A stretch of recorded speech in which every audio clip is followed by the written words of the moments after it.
సర్వేభ్యో నమో నమః. తెలుగు నుండి సంస్కృతంలో ఈనాటి పదం పశువు. పశువు అనే పదము సంస్కృతంది. దీనినే తెలుగులో మనం పశువు, పశువులు అని అంటాం. అయితే ఈ పదానికి నిర్వచనం వచ్చేసి నిరుక్తంలో పశ్యతీతి పశువు అని చెప్పారు.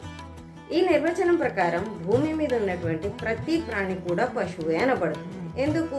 నిర్వచనం ఏమంటుంది? పశ్యతి ఇది పశువు అంటే ఎవరైతే చూస్తున్నారో వాళ్ళు పశువులు. ఆవులు, గేదెలు, ఎలకలు, పిల్లులు, ఏనుగులు, పక్షులు, చీమలు అన్నీ కూడా చూస్తాయి కదా. కాబట్టి చూసే ప్రతిదీ కూడా పశువులే. మరి చూడడం అనే క్రియ మనుషులు కూడా చేస్తారు.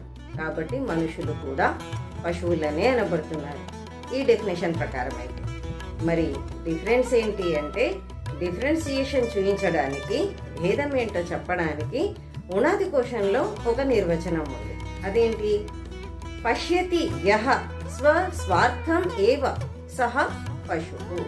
ఎవరైతే తన స్వార్థాన్ని మాత్రమే చూస్తారో వాళ్ళు పశువులు అనబడతారు. అంటే ఈ నిర్వచనం ప్రకారం అయితే పశువులు వేరైపోతున్నాయి. ఎందుకంటే పశువులు వాటి స్వార్థమే చూసుకుంటాయి.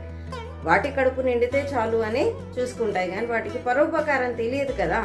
ఇతరులకి సహాయపడాలి, షేర్ చేసుకోవాలి అనేది వాటికి తెలియదు. కాబట్టి స్వార్థాన్ని చూస్తే పశువులు, పరోపకారం చేస్తూ ఇతరులకు కూడా సహాయపడే స్వభావం ఉన్నవాళ్ళు మనుషులు అయిపోయారు. సో పశువు అనే పదానికి నిర్వచనాలు 2 రకాలున్నాయి. ఒకటి పశ్యతీతి పశువు, దీంతో అందరూ పశువులైపోతారు, భూమి మీద ఉన్న ప్రాణులన్నీ పశువులే అనబడతాయి.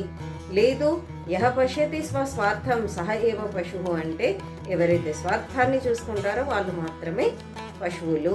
అంటే నిజంగా పశువులే పశువులు అనబడతాయి.